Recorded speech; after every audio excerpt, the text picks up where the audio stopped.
Welcome to the podcast for Boomer Women, where we are embracing the journey. Or, like I said last week, some of you are probably hanging on for dear life. I'm your host, Agnes Knowles. It's April, and the last few months have been pretty chaotic in the markets, whether we're talking trade markets, job markets, investment markets, and prices continue to rise in our shopping markets. Some of you are retired, and you're worried about how far your dollar might stretch. Some of you were hoping to retire, but now nervous about that. And some of you are still working and wondering if you'll ever be able to retire. Last week, we heard from an American financial/retirement planner. This week, I'm talking with a Canadian financial/retirement planner. I enjoy our conversation today because I'm so much better acquainted with our Canadian retirement possibilities and acronyms. I have a whole month planned for you, so next week I chat with a financial therapist. Now that I know what that is, I can assure you they are an important part of our financial puzzle. Finally, in April, my guest is a succession planner. If you're considering leaving the workforce or your business, she has great thoughts on making it as seamless as possible. But first, planning for retirement in Canada. Listen now.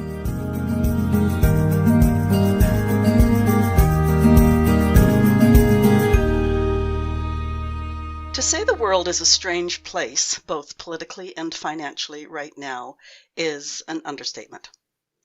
To say the universe works in mysterious ways is not an understatement.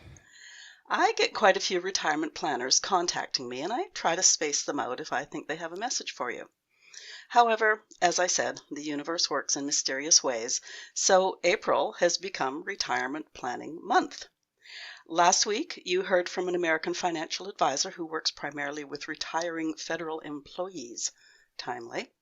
Today, we'll hear from a Canadian financial planner whose educational brand is Retirement Planning Simplified.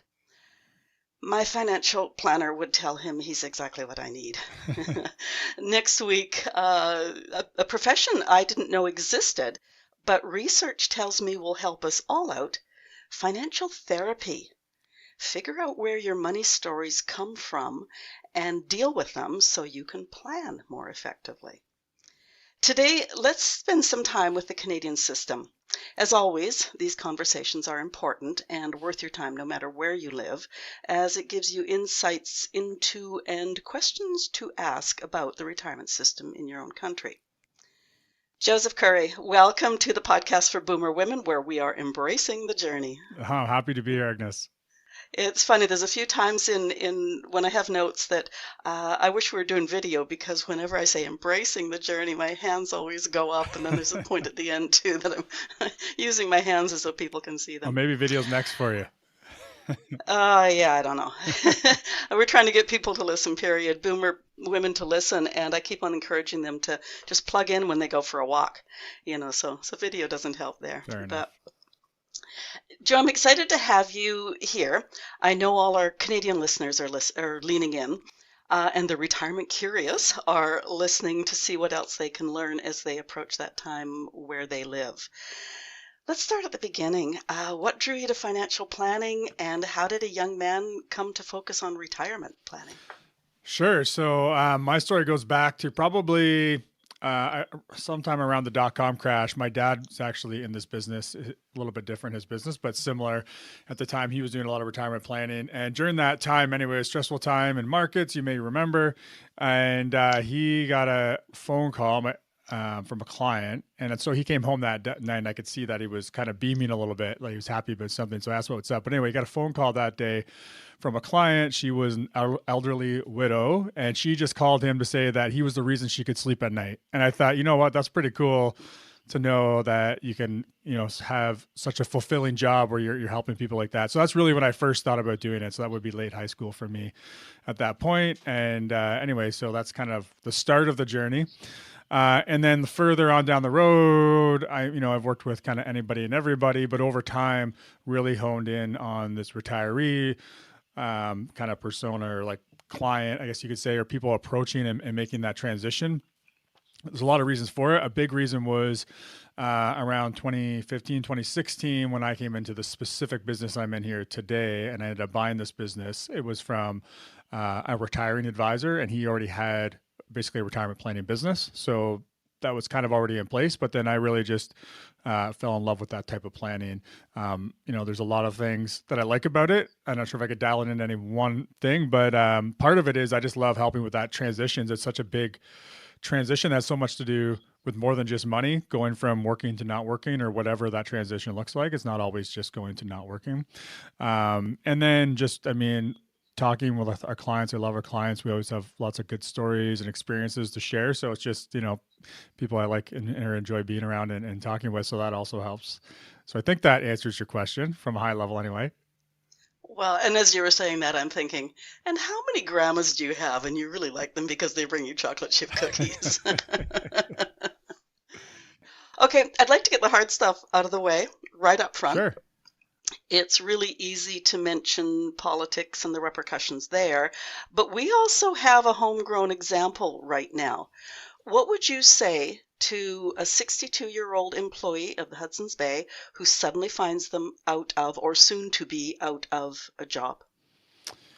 Yeah, so that's a tough one. I guess it's good to, It's loaded. and it would totally depend. Maybe if we back up a little bit, I think and we've seen this with other companies. Nortel is one that comes to mind, Sears, but this is why, for anybody listening, it's so important that you're planning ahead and you're not over reliant just on your company, right? So any company where you have, there's lots of company that has like stock options, right? So I've seen so many people who have built their entire retirement based on the pension of their company and the stocks of their company. And you already have all your eggs in that basket as a worker there. And then if you put all your retirement eggs in that same basket, if it goes well, it could work out well, but also this is the flip side of that, right? So, the first thing is you want to talk to somebody who's helped people through that transition in the past, and you want to kind of take stock of where you're at. So it's just getting some clarity around your current situation, like what are the different resources you have in place. And then you want to think about what are your goals. So, were you planning on retiring right now? Are you planning on working for another 10 years? Like, what do you want to see happen? And then once you know where you're at and what you want to see happen, then you can start taking stock of like, where's the gap? And then that's where planning comes in. Then you can start to fill the gaps through planning. And that's where it gets really personalized, right? Because I'm sure there's a lot of people at Hudson Bay who have done a lot of planning and they're in a good position. And then I'm sure there's a lot that haven't and thought they were going to be there for another several years. And that was going to be the final thing to keep them going. So the specifics are a little tough, but really clarity on where you're at, where you want to go, and then you can start the planning process to figure out how you close the gaps. One thing I had not even considered, although now that you mention it, I think even my own kids are involved in it, is stock options. So if a company actually folds, does that just disappear? Well, it's going to depend on the situation, but the stock price could go down to nothing. You'll still have those shares. Bondholders are always going to get paid out first, right? So the shareholders, if we own the stock, they're the last people getting any value from the company. So all the debts, the bondholders, they all need to be paid out first. So it's very possible that those shares go down to basically nothing. Yeah, but there's no guarantee. Right now where things are at, I think I haven't been I'm kind of more headlining, I guess you could see looking at it, but I think that they're going to try to restructure, keep some stores open, and we'll see what happens. But yeah, it's possible that those shares, lose all their value. You just reminded me that, oh my goodness, I don't know if it was in the 70s or the 80s. BC put out, we called them brick shares, and everybody got like 5 brick shares. And of course, it's worth 0 now, but I kept mine just for fun. Every once in a while, I remember and I get them out and I chuckle. And it was such a good promise at the time. And I'm sure people bought all sorts of extra ones at the time, too. Yeah, we could have come across some interesting ones for sure that are just sitting there with 1 cent values or no values. Yeah, that's great. Okay, so let's get down to basics. We have CPP, OAS. It's good fun to talk Canadian, I must admit. Tell us about when to draw on those, the grim reality about how far they'll actually go, and then maybe just throw in the GIS as well. Sure. So at the end of the day, especially CPP, there's not there's not really anything to worry about there. This is not like Social Security in the US. There's a little more concern whether it's going to be there in the future, but we can bank on CPP being there. I can't remember what the latest number was, but I think we're funded something at like 75 years. So we're good with CPP. OAS really comes from general taxes. So it should be like, I don't think it's going anywhere either. So you can bank on those two. And we tell people that those are actually really important decisions on when to take those. A lot of people will tell me, you know what, Joe, I'm just going to take my CPP at age 60. I've been paying the government for 30 years, and it's time for me to get paid. So I'm taking my CPP. So that's not to say that you should never take it at age 60, but if that's the reasoning for it, you probably shouldn't take it then. You need to think about it into your, like, the broader part of your planning. So there is a massive advantage to delaying your CPP all the way to age 70, not just waiting to 65 to take it, but waiting to age 70. And for a lot of people, I would say the majority of people, that's going to be the best decision. Again, financial planning is very personal and unique to your situation. So I got to make sure I put that out there from a compliance standpoint. But if we're just looking at kind of on average, you should probably delay. So if you think of it, Agnes, most people say, I wish I had that teacher's pension, or I wish I had that government pension, whatever it is, right? And so your CPP basically is that defined benefit pension guaranteed to pay as long as you live, and it increases with inflation as you grow. So what it's buying you today, it's going to buy you tomorrow. It doesn't lose its value. And then on top of that, every year past age 65, you wait, you're getting an extra 8.4% raise on that. It's a guaranteed raise for the rest of your life. So if there's any financial planners guaranteeing you a better return than that. And then just to add to that, there's inflation on top of that as well. So it's the 8.4% plus inflation. So if anyone's telling you they're going to get better returns than that, then you should probably run. So anyway, long story short here, for most people, you probably want to delay the CPP. Now, old age security, there's still an argument to delay that as well, but most people don't want to delay both. There might be some other reasons to start taking it earlier. This is where really tax planning can get, again, very unique. So for some people, we want to delay old age security, delay CPP, and if you have a large RSP, we might be actually trying to get money out of your RSPs and a lower tax bracket before those other incomes like CPP and OAS kick in. For people who are still working through their 60s, so if you're going to continue working past 65 and you're making, a fairly good living, so say you're making some amount of money near that old age security clawback, which is around $90,000 now. Like if there's a chance you're going to get income clawed back, there's no point taking old age security, right? We might as well delay it and get that bonus. So those are some other things to take into consideration. But we always tell people, look, if you need the money, like that's a good reason to take it. If you have no other income sources, you need to take the money, you might want to start it. If your life expectancy is for some reason shorter than, on average, that might be a reason to take these benefits a little bit earlier. There could be other tax reasons you want to take them earlier. So there's probably a million different scenarios here, Agnes, that I could keep going through, but hopefully I'm giving you the impression that this is an important part of planning and looking at the bigger picture of your situation rather than just, it feels right to take it right now, or screw the government, I'm taking it right now. Because at the end of the day, there's a lot more that goes into it than that, or should. Well, I think too, the one thing that I've noticed about CPP is sometimes, and I don't know if we actually clarified, it's the Canada pension plan that you do through your employer. So is a lot of people will look at the range and they'll only see the top number, whereas most of us fall somewhere in between in terms of what we will actually make. Yeah, that's right. So the average is, I think, somewhere around $800 a month for CPP if taken at age 65, but the max is more like $1,400 a month. So people, they see that, say $1,400 a month, and that's what they're banking on.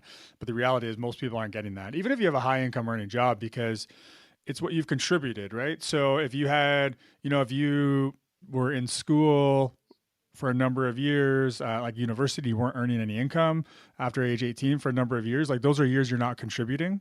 You can throw out a certain number of years from the calculation, but if you then go ahead and retire before age 65, those are more years that are getting thrown out, right? And if you had some lower income earning years and you're earlier working days where you weren't up to the max, even though you were making good money later on. Like these are all different things that could come into play to make that benefit less than you're expecting. Well, and I can't remember just what the OAS is right now, but if you consider $800 CPP and is it 700 and some odd, whatever it is, Yep.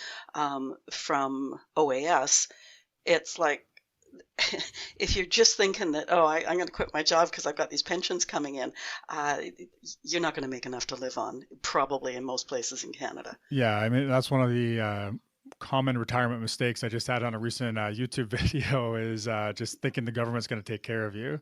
So you mentioned GIS, like there is some additional benefits there that can come from GIS, but you're only getting those if your income's under a certain amount, right? And that's also getting clawed back. So I don't have the exact numbers on that, but we're talking about, like incomes under $18,000. I think it's the number somewhere around there.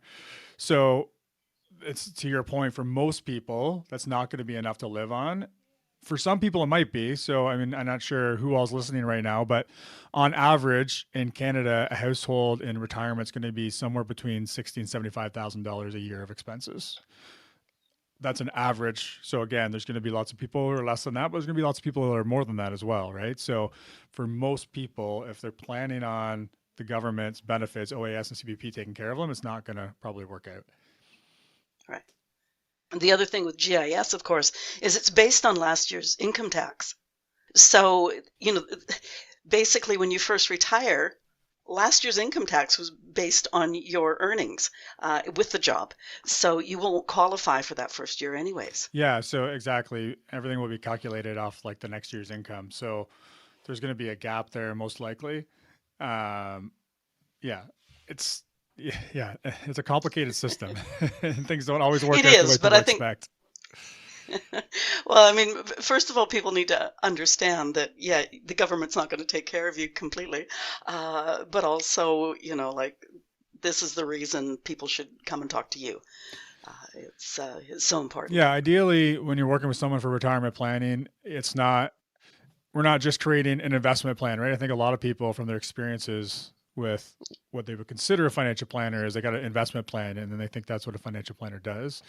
But I would call that more of an investment advisor, right? But ideally for your retirement, you're looking at how do all these different pieces connect together, right? Like from figuring out your cash flow, from figuring out the order of withdrawals, if you have RRSPs or RIFs and TFSAs and non-registered accounts, if you're lucky enough to have all those different resources, like what are you taking first, or how are you managing that, and then when are you turning on these other income sources like your CPP and your OAS.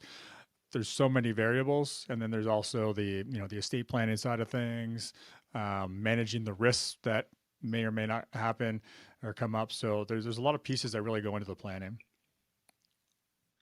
We also have other vehicles in Canada, and I'll have you address those too. There's RRSPs, TFSAs, RIFs, LIFs.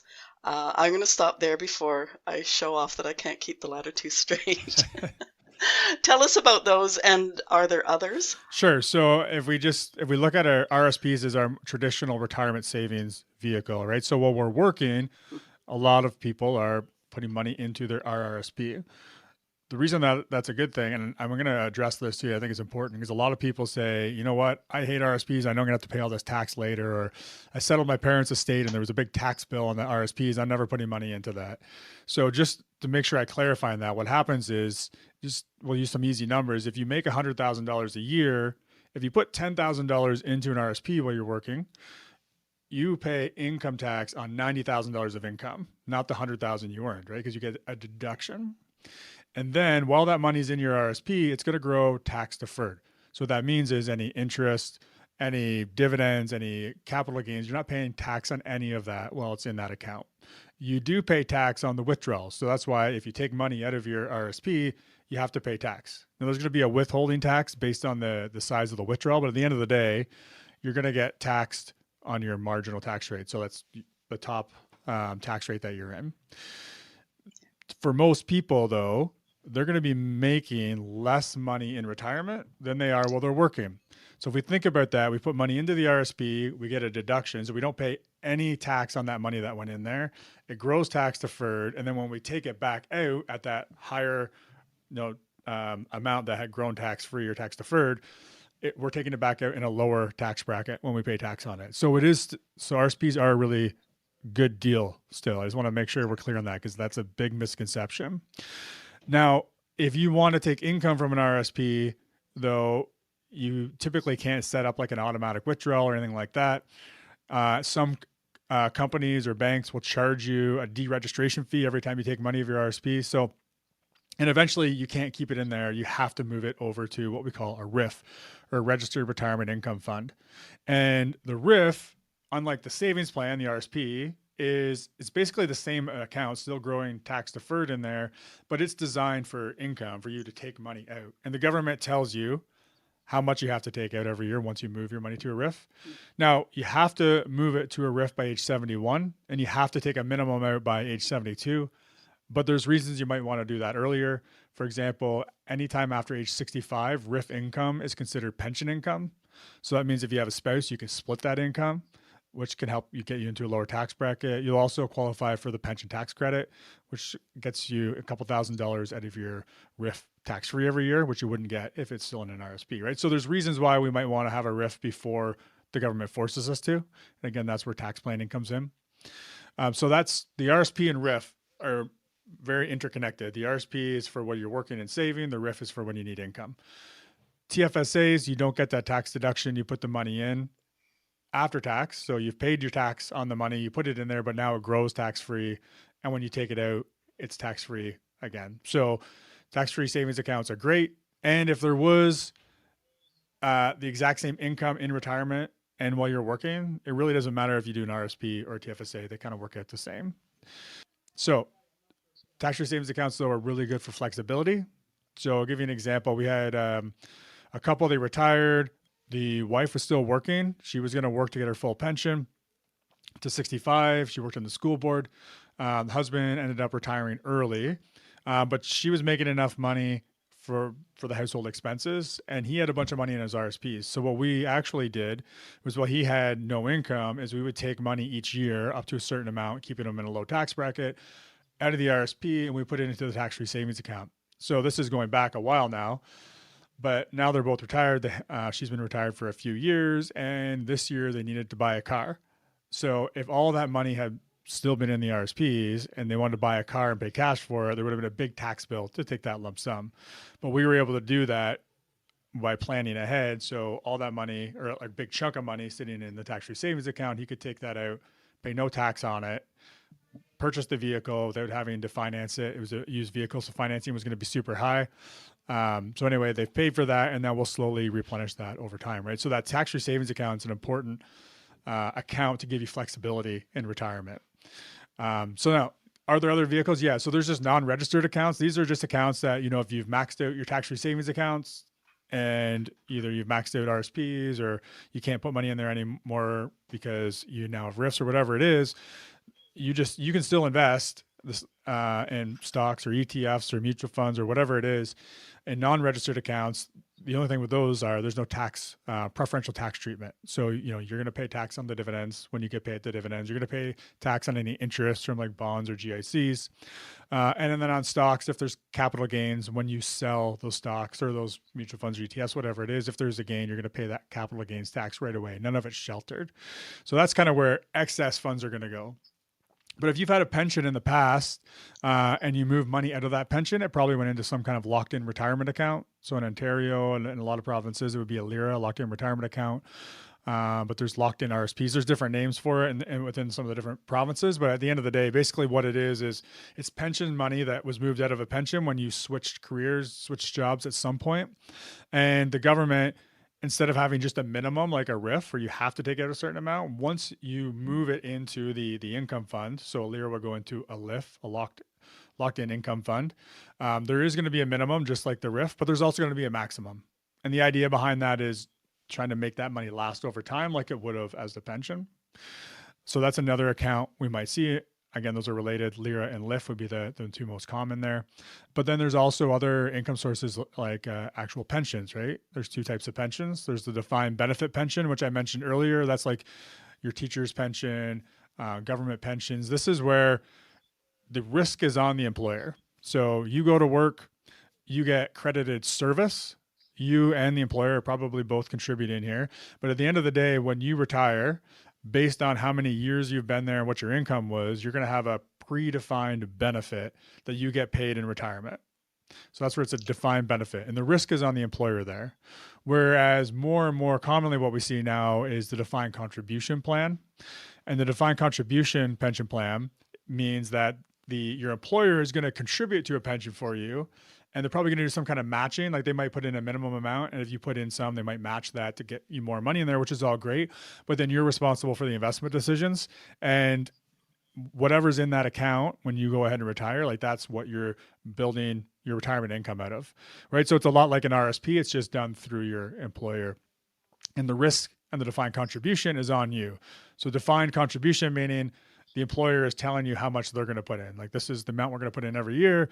And if you add some more, this is the amount that we're going to match. But that's it. Once it's in there, it's on you to then take care of it. And if you mismanage it, then that's not on us. That's on you. So I think I'm hitting like the main retirement income sources. The other one I always throw out there is employment income. So just because you retired from your career doesn't mean you might not maybe do some consulting for the company you worked with, or maybe there's some kind of side gig that you had interest in and you've never, felt comfortable doing it because you didn't have financial independence, but maybe now you can afford to jump into something like that and actually get some income. Or maybe you just love people so much that you're going to take some kind of a greedier job or work at Home Depot or whatever it is, just so you can talk to people and help people. So that's, a very common retirement income source, even though it's work. It's just kind of thinking of work as a different goal, more just for some purpose, some social aspects, and maybe a little extra spending money. You mentioned, I think it was a client where after they passed, the executor realized that there was this big tax hit on like the plans that the parent or whoever had. Mm-hmm. Personally, I have a small life insurance policy that will take care of exactly that, like any tax hit.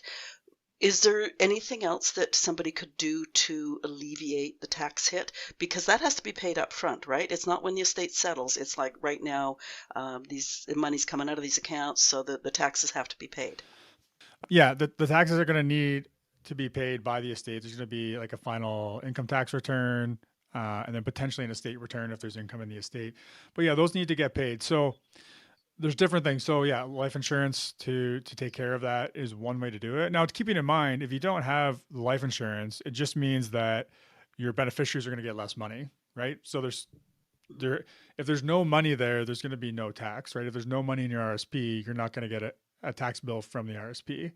So, but a lot of people will say, yeah, you know what, I want to keep my estate whole. So kind of here's my projected tax hit when I pass away. So I'm going to get enough life insurance to take care of that tax so that my beneficiaries keep my whole estate. So that's one way of doing it. For others who are maybe philanthropic or have some kind of causes that are really close to their heart, maybe they will actually leave some money in their will, or there's different ways. It could be through life insurance, it could be through your will, where you leave money as a donation to a charity. And then the estate will get a charitable tax receipt to offset some of the taxes in the estate, right? So that can be, planned out to take care of the taxes or a portion of the taxes. So that's another thing that you could do. Then there's things, more proactive planning earlier on in retirement. We could look at something like an RRSP meltdown. This is where we want to try to make sure we have all the money out of the RSPs and the RIFs before we pass away. And so we might be looking at managing our tax brackets throughout retirement and taking more money than we need to spend out of those accounts, not to spend it, but just to move it over to tax-free savings accounts or non-registered accounts. So by the time that we end up passing away, there's actually no tax left in those accounts, which are going to be our biggest tax hit, right? There will still be taxes on our non-registered investments, but they're going to be more tax favorable on the estate, right? Now, that's not for everybody. For some people who are just trying to spend as much as they can of what they built up over their lifetime, which there's nothing wrong with, by the way, there's a good chance like it might make sense to keep that money tax deferred as long as possible. So again, that's where the planning comes in and understanding your goals. If your goals are, if you're okay and your goal is to leave a certain amount of money for your heirs, like that might make more sense in RSP meltdown. Where if you are like, you know what, I don't have kids, or you know what, I looked after my kids for 25 years or whatever it is, I don't care, whatever's left over, like they're taken care of, then maybe, you know, it makes sense to defer because you want to get as much tax deferred growth in that account to create future spending for you in the future. So again, it's going to be very personal, but those are some different scenarios that you might consider on, you know, how are you going to manage that tax bill. And I just got to say that I really appreciate having people like you, for people like me to come to and talk to. I don't need glasses. I wear them so you can't see my eyes glazing over. Yeah, no doubt. I feel like we should have warned everybody to grab a pencil and paper before we started. Yeah, I really hope there's so many options out there. And as I say, I really appreciate people like you who, I mean, jeepers, you don't have notes even, you're just doing this. Going to the other side of it now, you talk about common retirement planning mistakes. Could you address some of those, please? Sure. So one we already talked about is relying on the government when you get to retirement. So that's a mistake for sure. Another one would be taking specifically your CPP too early, or not considering your CPP as part of a plan, but rather just taking it because it's available. So that is definitely a common mistake. And for most people, again, taking it early is not going to be the best option. Not that it never is, but for most people, it's not. So we want to make sure we're planning around that. Another big one is underestimating our retirement expenses. So a lot of people, when they're, you know, they might be doing planning and they might be planning to a certain goal. You don't want to spend X number of dollars per year, X number of dollars per month in retirement, but they might be basing that off some rule of thumb that they read about. And the problem with rules of thumb is that it's just a rule of thumb. It's not for you specifically, right? So when it comes to cash flow planning, what we want people to do is think about what are you spending today. So look at, you know, what's coming out of your bank account. If you look back over a year, every month's different. And the reason I have people actually go back and look at their bank account, see what's coming out, is because if I just ask someone, you know, what are your monthly expenses, or bring me your monthly expenses, even if they have time to prepare for this, they'll come in and say, you know, well, I spend like $50 for heat, and I spend, you know, X number of dollars on utilities, and my property taxes are this. And I don't know, there might be 2 or 3 other like obvious things, but they forget that they actually eat every week and they need to buy groceries, and that they, you know, have some social activities that they do and they cost money, and they like to go out for dinner with friends, and they like to travel. Like for some reason, I don't know what it is, but everyone, when I say, what are your monthly expenses? Everyone or just expenses in general, everyone just goes to those like bare necessity expenses that they see show up every month. So what we want to do is not do that, because that will blow up your plan. We want to look at how much is actually coming into your bank account every month, and then how much is actually left over. So if someone has, I don't know, $5,000 a month coming into their bank account, and let's just say that, you know, they spend $100 a month on commuting costs, and they have, I don't know, another $500 a month going to their retirement savings, and they have another $1,000 a month going to a mortgage that's going to be gone in retirement. So that's $1,600 of expenses that will not be there in retirement. So if we know you're spending $6,000 and we take out the $1,600, which puts us at what, $4,400. So now we know, okay, you're actually spending $4,400 a month. Whether it's on food, whether it's on, I don't know, property tax, whatever, it doesn't really matter. We know that after the things that are going to disappear in retirement are gone, it's $4,400 a month is what you're actually spending. So we don't want to bank on less than that for your retirement expenses, because I don't know about you, Agnes, but the day I spend the most money is on Saturday. And when you get to retirement, for a lot of people, every day is Saturday. So we're not going to be spending less money, right? And then you also need to start thinking about, and this might not go on for all of retirement, right? This might taper off over time, but you know, do you have other goals, like you want to start traveling, you never had the opportunity, or you want to do more traveling, or are there new hobbies or other, you know, activities you're going to be taking on? They're going to cost money. Are these going to be excess expenses? So we need to start building that back in too.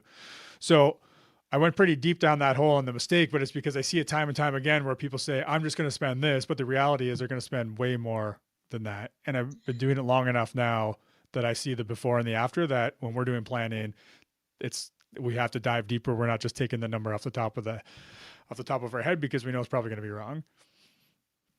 I actually created an Excel spreadsheet, and it sort of covers a basic month by the week. And I break it down, like everything from like the big expenses, like your rent or your mortgage, down through your utilities, to magazines, to gym classes that you might go to birthday presents for the grandchildren, all that sort of stuff.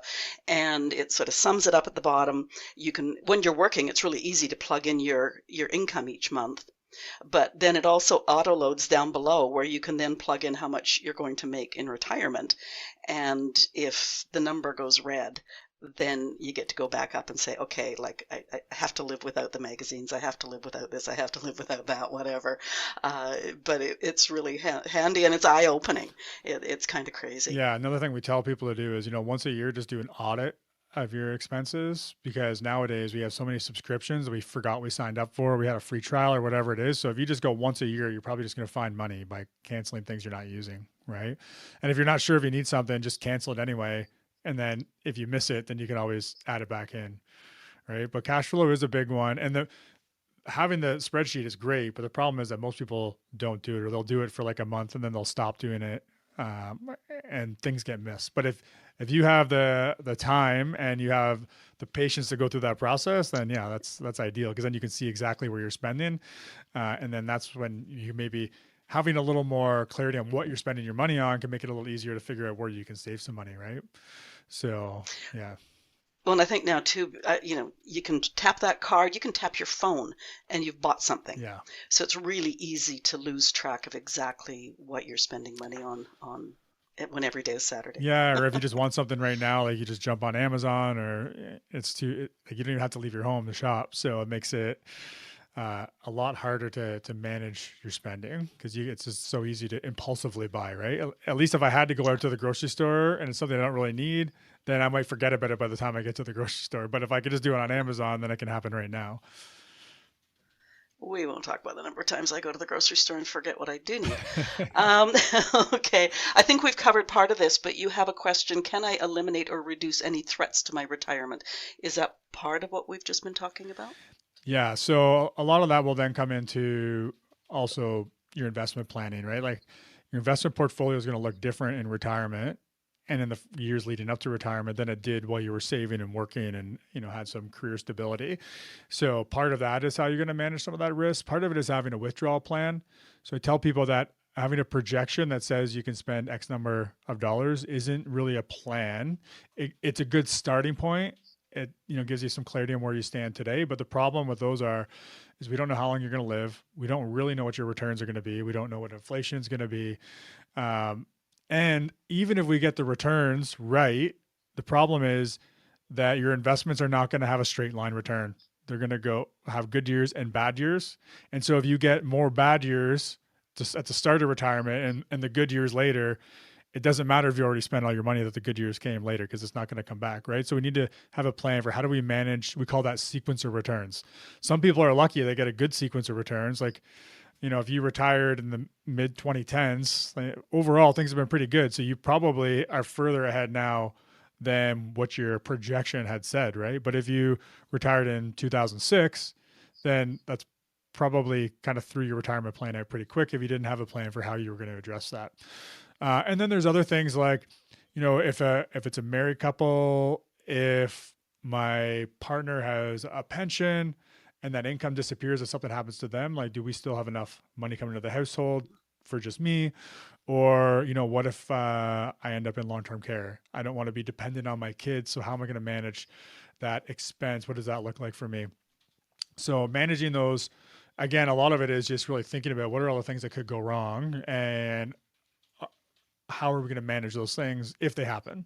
And so for most people, hopefully we don't have to worry about them, but I mean, life happens. That's why we plan, right? So, and the other thing I always tell people is planning is not an event. It's not like a one-time thing. We have to start somewhere. So there's usually an initial plan, but really it's an ongoing process. You can answer this better than I can. I know my financial planner gets in touch with me a couple of times a year. I understand at least once a year is a responsibility obligation for you folks? Is it? Depends on the regulator. There could be like some obligations are, I know your client update once every 3 years. ideally that's not what's actually happening. So, I mean, some have to be once a year, depending on the type of portfolio they have. But at the end of the day, hopefully your planner has a more regimented process, right? So for our clients, we meet all of our clients every spring and every fall. And it's a rotating schedule where we kind of go through different parts of the financial planning process. So once someone's onboarded, they're a client, we've done all their planning in all those different areas we talked about, then we're always looking at cash flow, investments. And then in those meetings, we're also like every other meeting, we'll be looking at some of those risk factors we talked about, and then we'll be looking at your estate planning, and then we'll be looking at like maybe a deeper dive back into the cash flow. So we just kind of rotate through all the financial planning topics once we have it set up. But we're seeing our clients again. That's every spring and every fall, and then it also having that regimented schedule allows us flexibility in here. So when clients have emergencies, that we have other times and parts of the year where we can just get people in here and take care of it. So the twice a year is what we want to see everybody. And then as life changes happen, then we're going to see people on different occasions as well. So that's not a requirement though, to your point a minute ago. That's just our process. Every advisor probably has their own process. I'm sure a lot are similar to that. As far as what the regulator does, like if you're only seeing clients because the regulator says you have to, that's probably not ideal. Okay, you used the term right at the beginning about sleeping soundly at night. Let's get into some positive things. Sure. So for those people who aren't panicking about impending layoffs, you have something called your Retirement Navigator.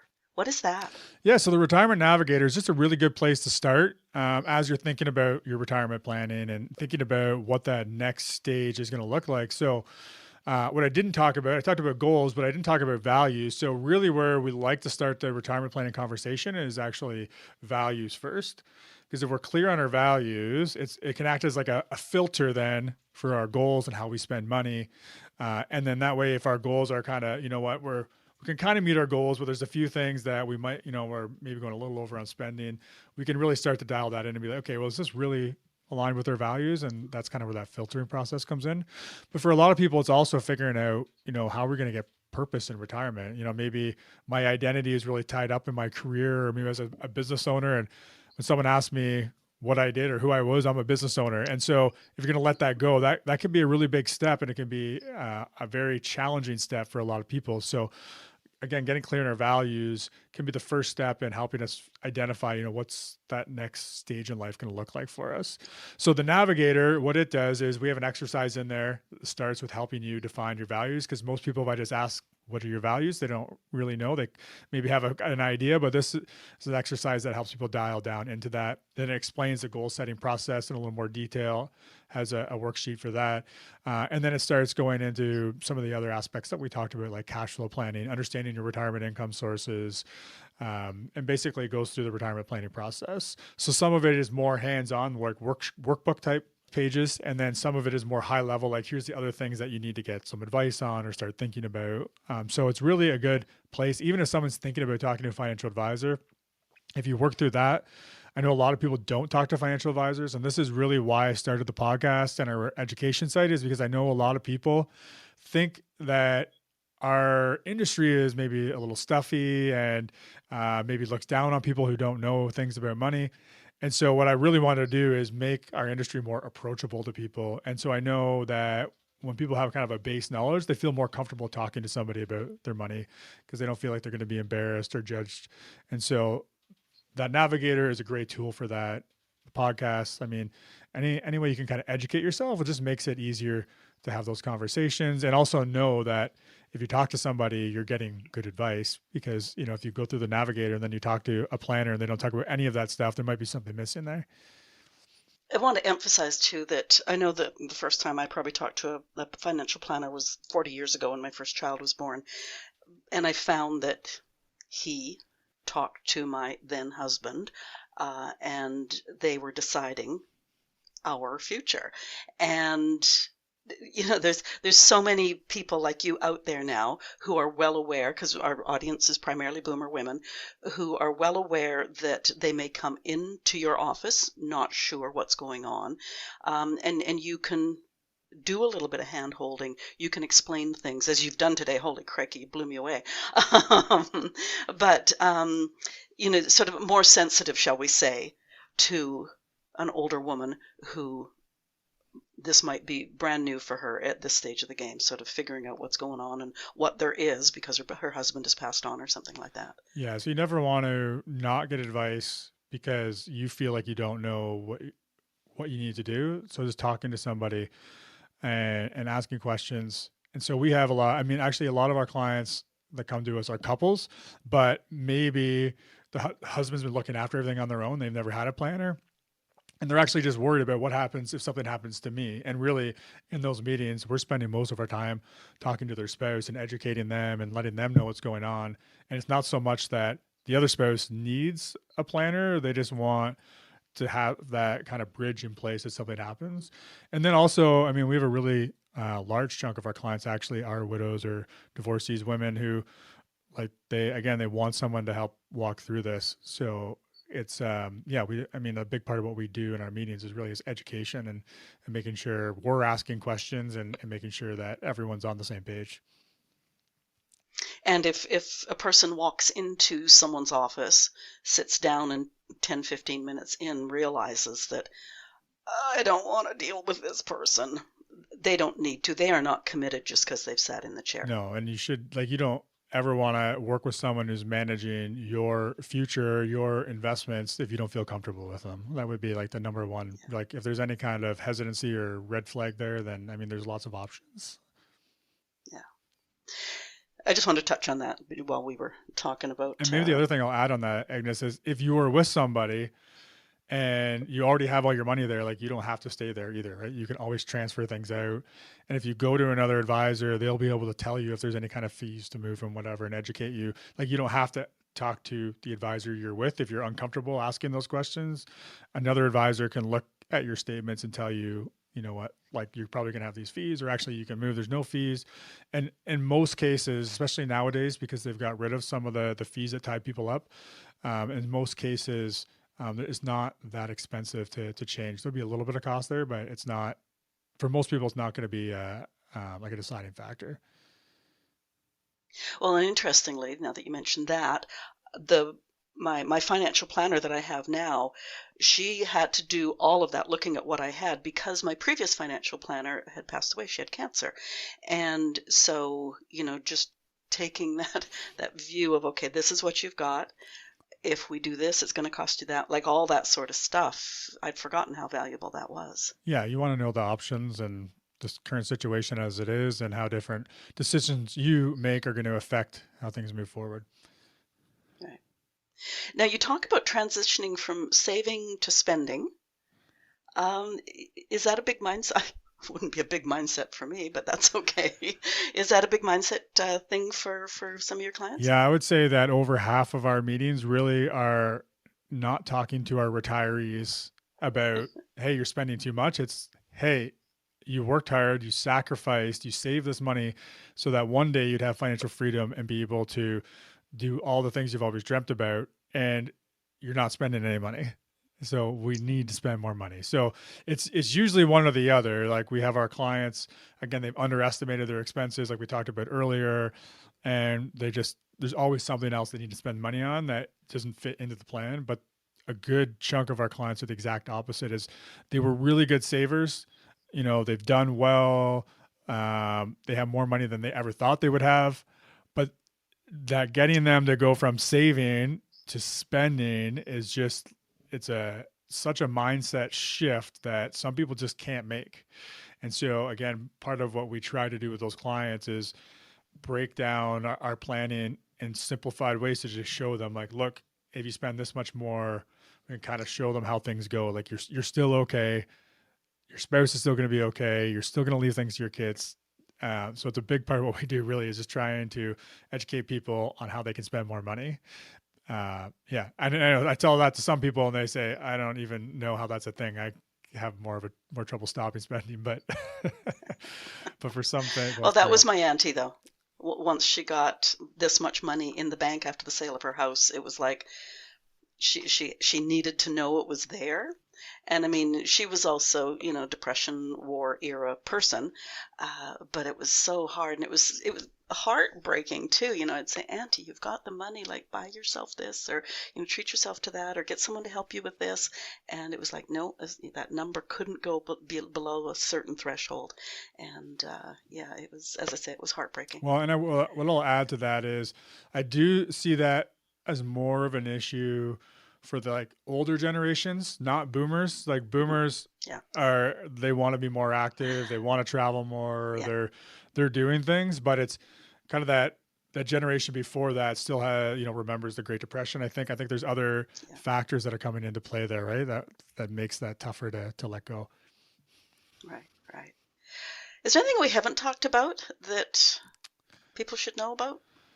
We hit on a lot of things. I think really it's just understanding, and for some people this seems so obvious, but for a lot of people I don't think it is. It's just understanding that an investment plan is not a financial plan or a retirement plan, right? And just making sure that you're really considering all the pieces that go into retirement, which is everything from the non-financial to how am I going to get purpose and fulfillment? Like what's going to get me out of bed in the morning, give me routine? How am I going to keep all the, that social aspect of my life that maybe I got from work in the past, which is very important when you're no longer working. So right there through, your investments, but really it starts more with your goals. What are we trying to achieve? And then that's where the finances come in behind that. Okay, well, now how do we make those goals happen? How do we make sure you're not paying too much tax? How do we make sure this passes on to the next generation in a tax efficient way? How do we make sure nothing derails your retirement? We talked about time into CPP, OAS. So there's so many different factors, and it's not just about who has the best investment strategy.